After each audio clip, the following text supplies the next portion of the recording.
Bora começar hoje aqui o nosso quarto tema.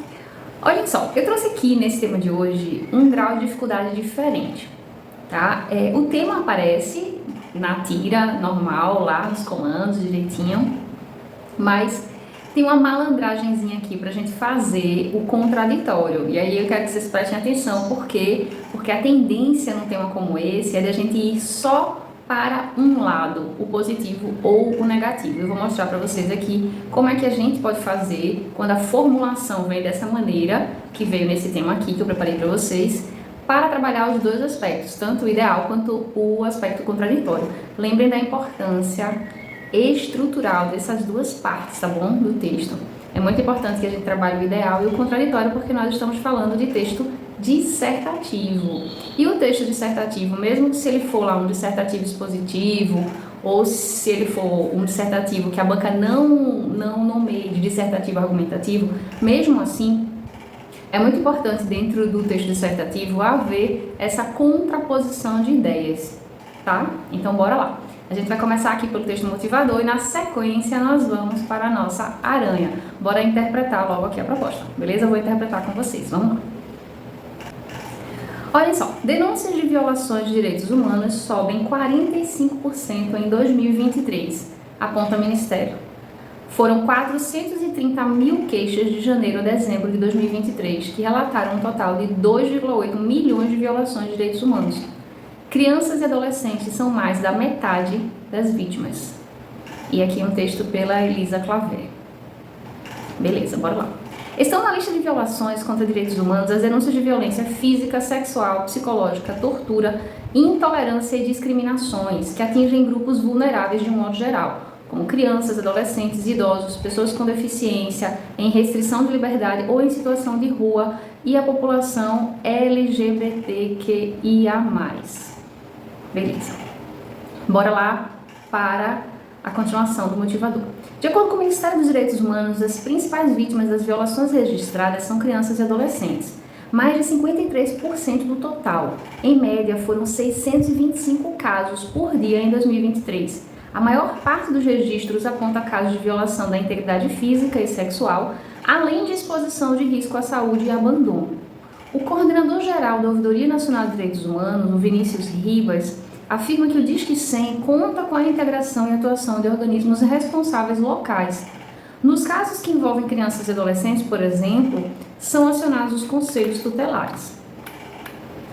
Considerando os dados acima, escreva um texto apresentando argumentos bem fundamentados sobre o tema abaixo. E aqui a gente tem uma imagem e na sequência o tema: delinquência juvenil, responsabilidade do Estado ou da família. Olha só, galera, e aí, a responsabilidade é do Estado ou é da família? Exato, quem pensou aí que a responsabilidade é dos dois, tocou no aspecto mais acertado para trabalhar esse tema, tá?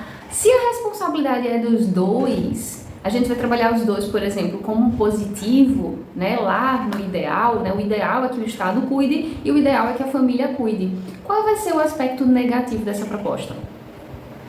Quem pensou em delinquência juvenil, acertou. Então, olha, geralmente o problema já está dentro dos comandos ou está dentro da tira do tema, é só vocês observarem. Delinquência juvenil é um aspecto negativo, contraditório, que a gente chama, e a responsabilidade da família e do Estado é o aspecto positivo.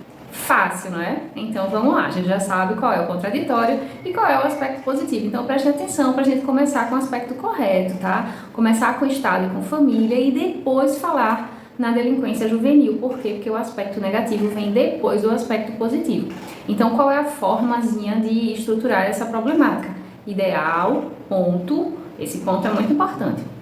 Conjunção adversativa, né? Mas, contudo, porém, todavia, entretanto, no entanto, por outro lado. E depois o aspecto negativo, que é o aspecto contraditório, que é o que a gente chama de problemática. Fechou? Aí a gente fez 5 linhas, que é o correto para uma introdução, e agora a gente passa para o D1. No D1 a gente vai abordar só o aspecto ali do Estado da família, só o aspecto positivo. No D2 só a delinquência juvenil. E na conclusão a gente vai resolver a delinquência juvenil, que é o aspecto negativo, contraditório. Fechou? Vamos para nossa aranha então, tá bom?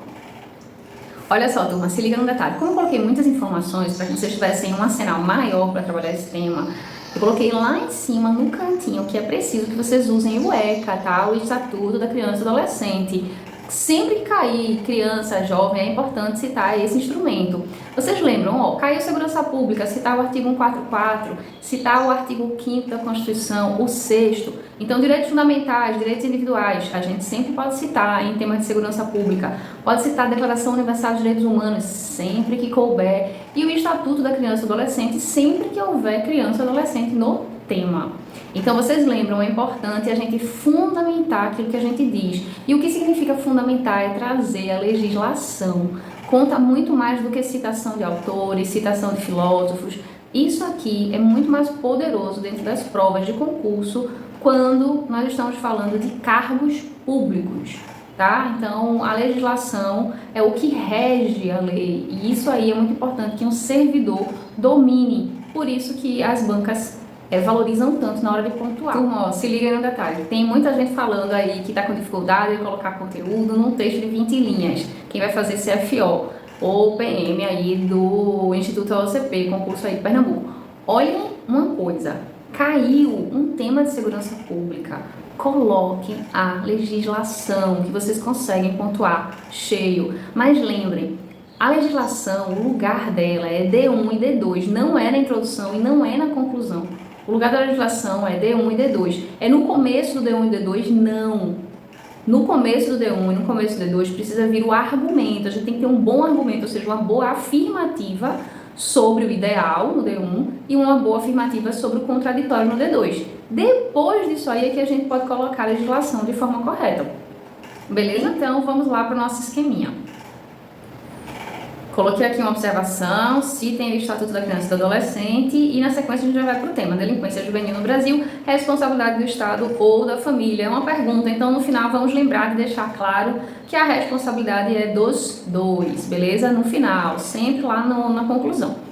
Vamos ver aqui o que a gente fala sobre a delinquência, tá? Primeiro, embora a delinquência seja D2, né? Delinquência é aspecto negativo, então é a segunda parte da introdução e é também o D2.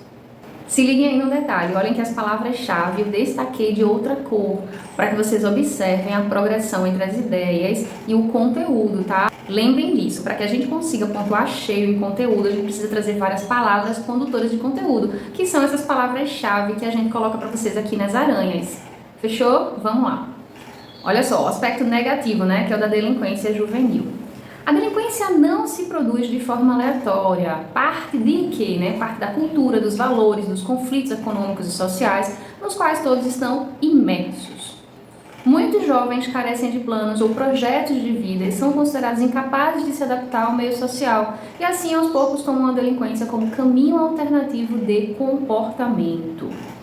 O Estado tem o papel de garantir políticas públicas que promovam o acesso à educação de qualidade, saúde, cultura, esporte, lazer e assistência social, fatores que são fundamentais para o desenvolvimento saudável dos jovens. Além disso, é de responsabilidade do Estado também assegurar a existência de leis adequadas e eficazes para lidar com a delinquência juvenil, bem como oferecer medidas socioeducativas que possibilitem a ressocialização desses jovens, visando a redução da reincidência criminal. Olhem só, aqui a gente falou em 2 parágrafozinhos que eu coloquei aqui para vocês sobre o estado das competências dele. Então, essa parte é o aspecto positivo, tá? Que a gente vai trabalhar estado junto com família ali no positivo. Quando a gente for para o aspecto negativo, é que a gente vai falar da delinquência ali juvenil, tá? Se liguem aí na separação. No entanto, a família também tem um papel crucial na formação dos jovens. É na família que se inicia a construção da identidade, dos valores, das relações interpessoais e da convivência em sociedade. É responsabilidade dos pais ou responsáveis educar, acolher, dar suporte emocional, proporcionar limites e valores morais aos filhos. Então aqui a gente tem a primeira parte ali, os dois primeiros parágrafos negativos, e depois a gente tem esses 3 aqui que são positivos, né? Olha só como é que a gente vai fazer a ponte aqui do positivo para o negativo. Vocês podem fazer a ponte tanto pelo Estado como pela família. Vocês lembram disso, né? Quando a gente quer pegar um aspecto positivo e transformar ele em negativo, a gente coloca aquela palavrinha antes, qual é? A falta de, aquela expressãozinha, né? Falta de. Então foi falta de Estado, foi falta de família, e aí aconteceu o quê? abandono das crianças ou negligência com elas, né? E elas acabam caindo na delinquência, tá? Então a gente vai trabalhar em cima da falta para fazer o link com o negativo. Bora pro negativo agora? Olhem só, quando a família não desempenha adequadamente essas funções, deixando-os à deriva, sem orientação ou negligenciando suas necessidades básicas, os jovens podem acabar se envolvendo em comportamentos delinquentes, como forma de buscar alternativas para suprir essas lacunas. Então, olha só, a gente vai fazer a ponte para o aspecto negativo e nós vamos usar a família ou o Estado, né? A falta de provimento do Estado, dos direitos básicos, ou a falta de atenção da família, e aí qualquer um desses dois pontos conduzem a gente direto para o contraditório, tá? Então é bem facilzinho fazer essa passagem num tema como esse, beleza? Vamos ver como é que a gente faz? Bora! Existem diversos fatores que contribuem para o surgimento da delinquência juvenil. Entre eles é possível destacar a vulnerabilidade social, a falta de acesso à educação de qualidade, o desemprego, a desigualdade social, a pobreza, o abandono familiar, o consumo de drogas e a influência de grupos criminosos, por exemplo, né? Tem também a falta de oportunidades e perspectivas de vida, né, que pode levar os jovens a se envolverem em atividades ilícitas. Então, sem um futuro promissor e sem esperança, muitos se veem sem alternativas e acabam entrando no mundo do crime. Além disso, a violência presente na sociedade também exerce um impacto significativo na vida dos adolescentes, especialmente em comunidades mais vulneráveis.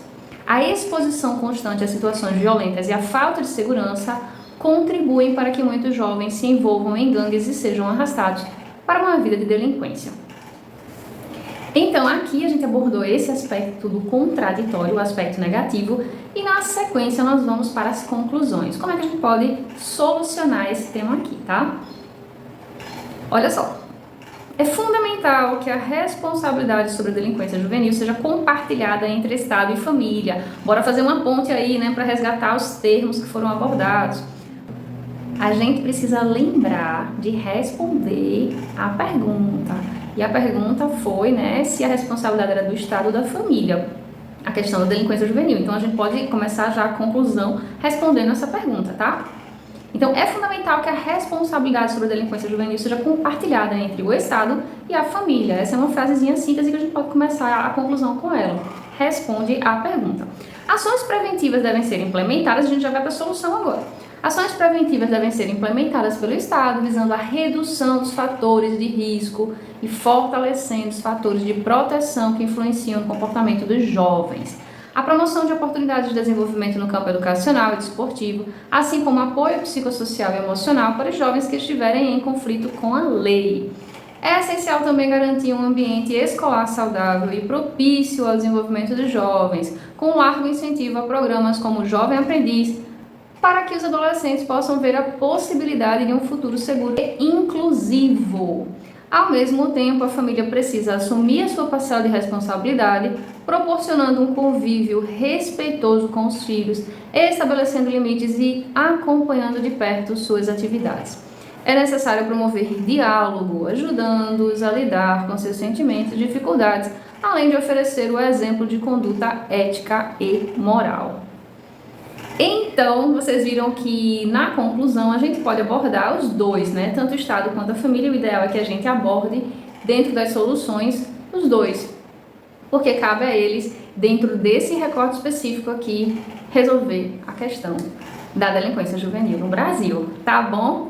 Então, a gente fecha esse tema, eu fico aguardando o texto de vocês e a gente vai se falando. Galera, aí pra vocês que já vão fazer prova na semana que vem, eu desejo uma super prova. Quero muito que vocês prestem atenção aos detalhes, porque a gente sabe que os detalhes na hora fazem a diferença, tá? Façam uma letra maravilhosa, organizem o texto, façam a separação silábica certinha, uma letra legível, organizada. Observem se a estrutura é por tópicos ou se a estrutura é estrutura padrão. Prestem atenção em cada uma das partes, dos conectores de sentido, que eu tenho certeza que a nota da gente vai ser show. Beleza? Então a gente vai se falando.